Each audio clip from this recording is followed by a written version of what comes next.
चमकपुर गांव में गोपाल नाम का एक लड़का रहता था।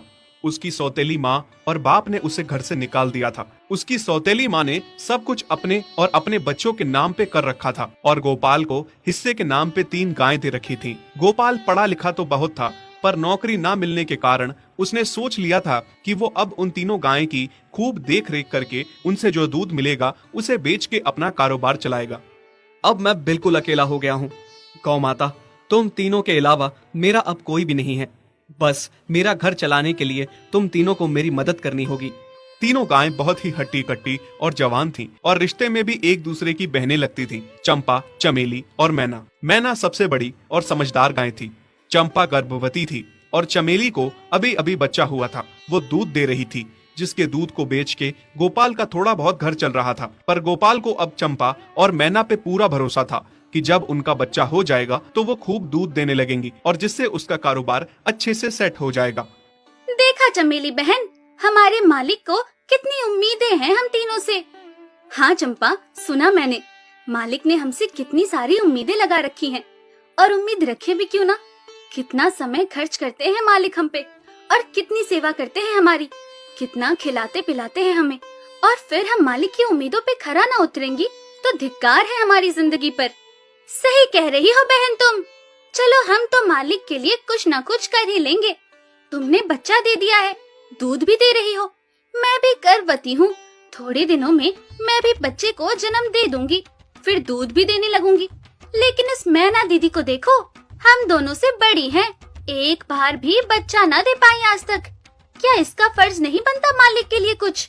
ये तो बड़ी हैं, हमसे ज्यादा इसको मालिक के लिए करना चाहिए था, लेकिन हम छोटी होकर इतना सोच रहे हैं। तुम दोनों ऐसा क्यों कह रही हो? क्या गलत कह रहे हैं हम? सही तो कह रहे हैं। कितने सालों से बांझ पड़ी हो तुम। ऐसा कैसे कह सकती हो तुम? बच्चा देना ना देना मेरे हाथ में थोड़े ना है। मैं भी तो माँ बनना चाहती हूँ ना। मैं भी चाहती हूँ कि दूध दूँ और मालिक को मेरे दूध से कुछ फायदा हो। अरे तुम क्या बच्चा दोगी जो इतने सालों से नहीं दे पाई? तुम ये ख्वाब लेना बंद करो कि तुम बच्चा दोगी और तुम्हारे दूध से मालिक को कोई फायदा होगा।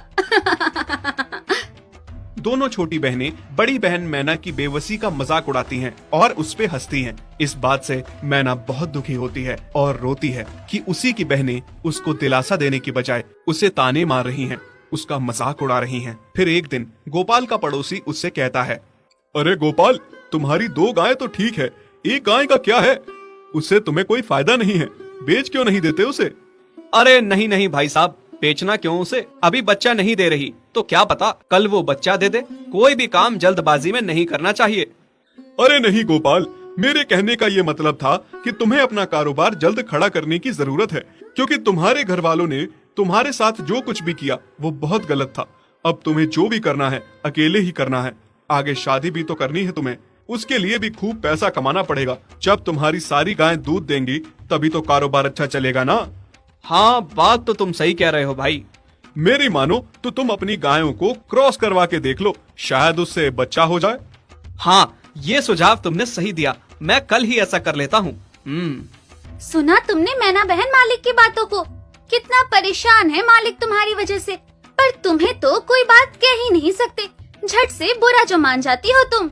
मैना ये सब सुन के बहुत दुखी होती है, पर करती भी क्या, उसके हाथ में कुछ नहीं था। गोपाल ने मैना को क्रॉस करवा के भी देखा, पर उसका भी कोई फायदा नहीं हुआ। गोपाल, जो सुझाव मैंने तुम्हें दिया था, क्या वो तुमने आजमाया? हाँ भाई, वो भी करके देख लिया, पर उसका भी कोई असर ना हुआ।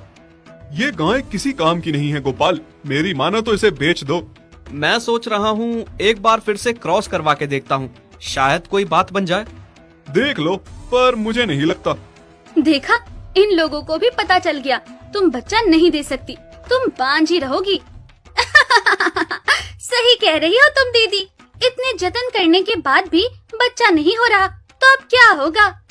गोपाल मैना को एक बार फिर से क्रॉस करवा लेता है। दोनों बहनें चंपा और चमेली मैना के बांझपन का मजाक उड़ाती हैं और उस पे खूब हंसती हैं। फिर एक दिन मैना चमेली के बच्चे के साथ खेल रही थी कि तभी चंपा देख लेती है। हाँ देख तो चमेली दीदी, ये मैना दीदी तेरे बच्चे के साथ क्या कर रही है? मुझे समझ में नहीं आ रहा, तू इस बांझ के साथ अपने बच्चे को कैसे छोड़ सकती है? जब मेरा बच्चा आ जाएगा